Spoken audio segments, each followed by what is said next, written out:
I was 17 when this happened. It was my senior year of high school, and like any other day, I followed my usual routine, going through my classes, counting the minutes until the final bell. My school was huge, with 3 floors and an additional basement level that had been repurposed into classrooms years ago. Most students hated having classes down there. It always felt a little off, like the air was heavier, like the walls held secrets. The worst part, there were no windows, no intercoms, and barely any cell service. It was isolated. If something were to happen, no one upstairs would even know. I had my last period down there, an elective course on creative writing. The teacher, Mr. Adams, was a laid-back guy who often let us work independently. That day, we had a substitute, an older woman named Ms. Holloway. She was strict, but something about her seemed off. She didn't take attendance. She didn't introduce herself.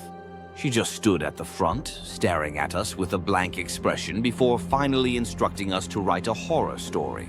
Fitting, considering the atmosphere. 20 minutes into class, the lights flickered. The bulbs buzzed for a few seconds before going out completely.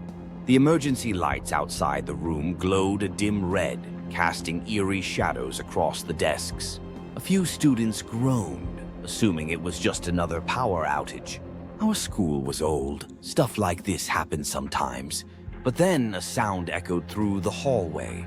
A slow, deliberate thump, thump, thump. Miss Holloway, who had been eerily still the whole time, finally spoke.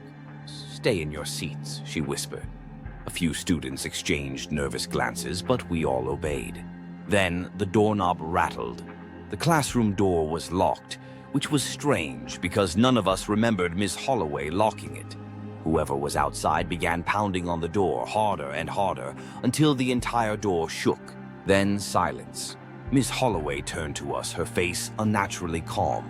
"Do not open that door, no matter what you hear."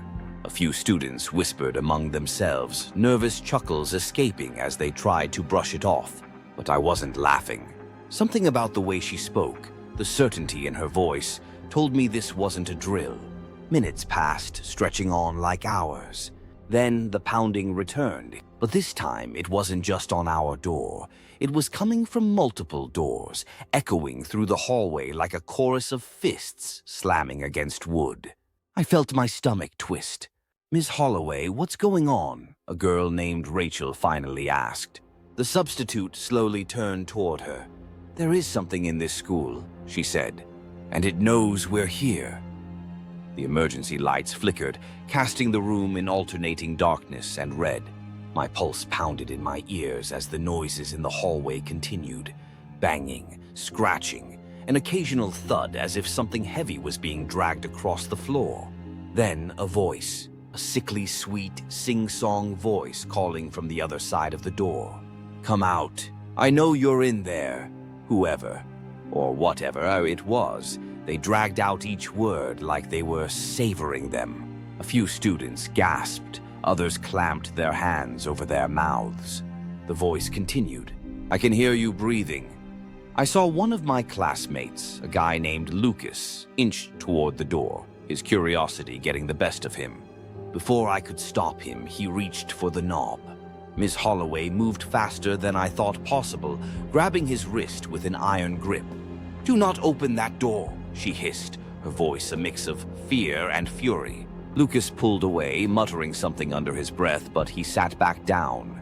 Then the noises outside stopped. The silence was worse. Seconds stretched into minutes. No one moved.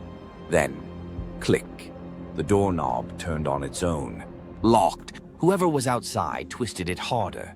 Then, slowly, they started laughing. It wasn't normal laughter. It was distorted, warped, echoing down the empty hallway like a broken record. And then, just as suddenly as it began, it stopped. The emergency lights flickered one last time before shutting off completely, plunging us into total darkness. I held my breath. Then, the door unlocked.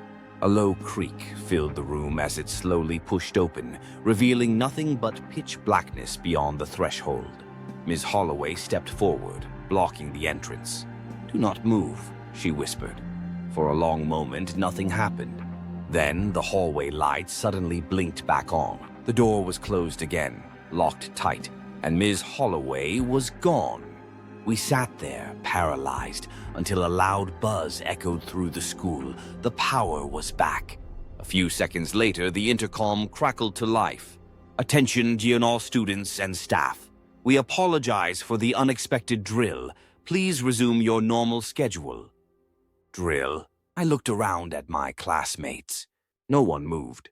Ms. Holloway never came back. When the real teacher returned the next day, he had no idea who she was. There was no record of a substitute named Ms. Holloway ever being scheduled. The school denied any kind of lockdown or power failure happening that day. But we all remember it.